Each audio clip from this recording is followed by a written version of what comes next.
everyone. I am playing today with my filbert. I love this brush. I mean, it's already shaped like a petal, so it kind of reminds me of the filbert. They've got that petal shape already, but I really have a lot of fun with this one. This one is in my set. It's a size a ½ inch. And then I'm also going to be playing with one of my favorite palettes here. Paul Rubens, as you know, is basically all I use. And this is their floral palette. So I really like all the colors in that one. That's what I'll be painting with today. You can find, by the way, all of my supplies down below. They're all linked for you. And I'm painting on my Artisto pads, which you know I absolutely adore. I think they are great for students. They have some really great texture. They just feel good. And I keep all of these, as you know. I've got tons and tons of them. I'm moving into my fall ones. This is my summer 2024. And I pull them out all the time. They're perforated here, but they're so handy to keep together, and then I can just refer back to them. Let's go ahead and get started. I'm going to be painting using my cat's tongue, this little gold and brown flower that you guys saw me paint the other day, and quite a few of you asked if I would do a tutorial on it. What I'm going to be doing first is I'm going to be wetting the area. This is kind of one of my favorite ways to paint. And then you just put in the water and you kind of let it do its things. The watercolors literally do all the work for you. So I'm also just wetting some area there for some leaves.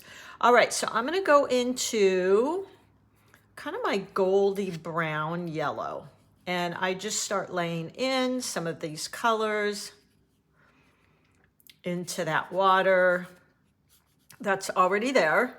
So you saw me do this in the short. And let's get some green in there. So that was the sienna color in this palette. Now I'm going to use a little bit of that green. It's kind of like a tree green. They also have this olive green, which I love. And then I'm just laying that down into the wet areas that I had here. Now, the important thing that I did in that video was I did layers, but in order to do those layers, you have to let them, glazing, you have to let them dry. So I'm just going to give these a quick shot here.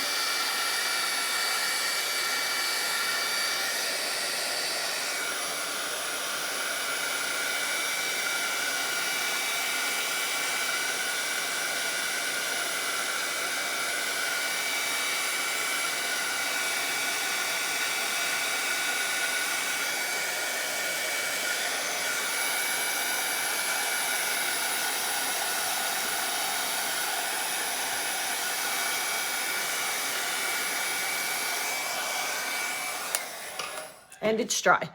So that's the really important step in this glazing that I do. I want to make sure it's nice and dry. And you can see here how it became a lot lighter.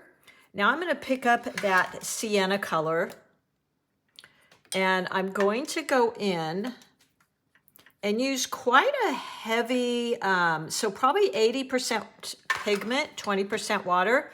And I'm just going to dot it in here, rinse my brush, but I'm keeping quite a bit of water on it. So I got it wet, and then I kind of scraped it off, and then I'm going to go around and just create this glaze layer. Then maybe go into that with a little darker brown here.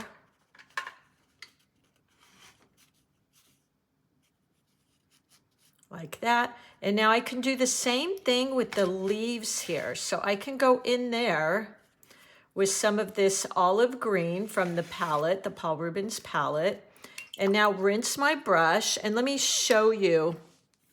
I'm just rinsing and kind of scraping some of it off. I wanted to show you that because I have a lot of you ask me about that. And then I go in here and I just pull that out with the water on my brush. So I've already got some things happening here. And I'm really using quite a bit of wet on wet. Now, to get to my next glaze, I need to dry this again. So I'm gonna give it a shot here.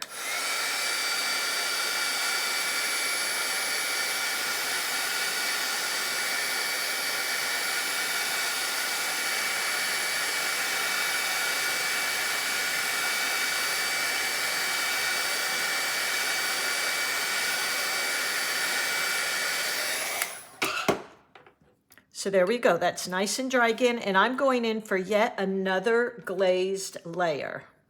Now I might make this one just a little bit darker, maybe with some of that kind of the yellow ochre color. And I'm gonna go in and do the same thing again. Just kind of dot in some color there, rinse my brush, slide it on its side, but I've got quite a bit of water in there. And I just do that same thing again with the water on my brush. So look at these beautiful glazes I have. Now I might even go in and just outline here some of these. Wash, rinse my brush and soften those up. I'm using quite a bit of water here, by the way. Wash, rinse my brush. So now I've got this second layer of glazing. We can do the same with our leaves. Go in, pick up that dark green, tap in, might even want to add some gold to that. So I'm picking up some of that yellowy gold. But look at these beautiful glazes I get. So wet brush and just kind of twisting my brush and pulling it out. A lot of water here. And look at those beautiful colors. Going in with some of those wet. I'm getting all these layers that are showing up underneath. So I am working quite wet and wet, which can be, I know, a bit challenging for beginners, but look at this beautiful effect we get. And I'm basically done. I might just go in with some of, a little bit more of that beautiful brown in this palette. This palette is, you know, again, it's Paul Rubens. I love Paul Rubens. Their colors are so creamy. This is a professional pan, by the way, too. If you don't want to, you're not quite ready as a beginner to invest in that, go ahead and use your Mylang palette. It's made by Paul Rubens, their sister company, and it's also fantastic.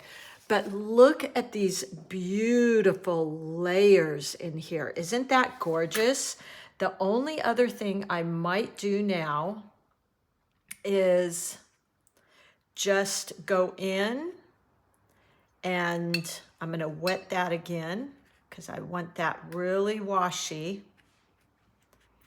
And just add in some gold, maybe a little bit of our gold. So let me find my gold series with MABs. And I'm gonna use this one. I need some more of this. I'm about out. And I'm just gonna touch in at some of these little areas. Look how beautiful.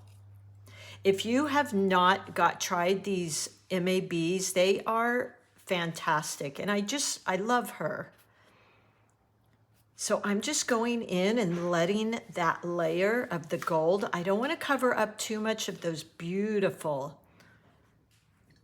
glazes there because I want that to really be the star of the show. So there you go. Look at that, how gorgeous, working in those layers.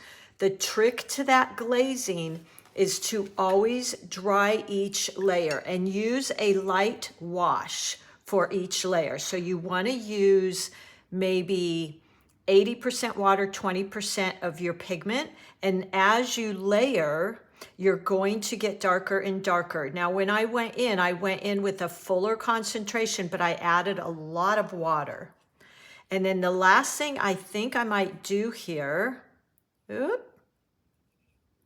is just do maybe a little bit of splattering, because I think that's just so pretty. And you can either splatter on your finger, you can use a brush handle. Oh, look how gorgeous. I hope you guys will give this a try. Get used to playing. This is also a great exercise for, I know a lot of you say, how do I loosen up my paintings? How do I paint looser? This is a great exercise in that. Use a lot of water, kind of let the paint do its thing. Let the paint do its mixing for you, and play with these mixes, because this glazing is the only way you're going to get these beautiful translucent layers that give you these beautiful effects. So I hope you'll give that a try. This was all done using my cat's tongue and those Paul Rubens florals that I use all the time. I love them. And the Artisto paper. All right, everybody, have fun and happy painting. Thanks so much for being here.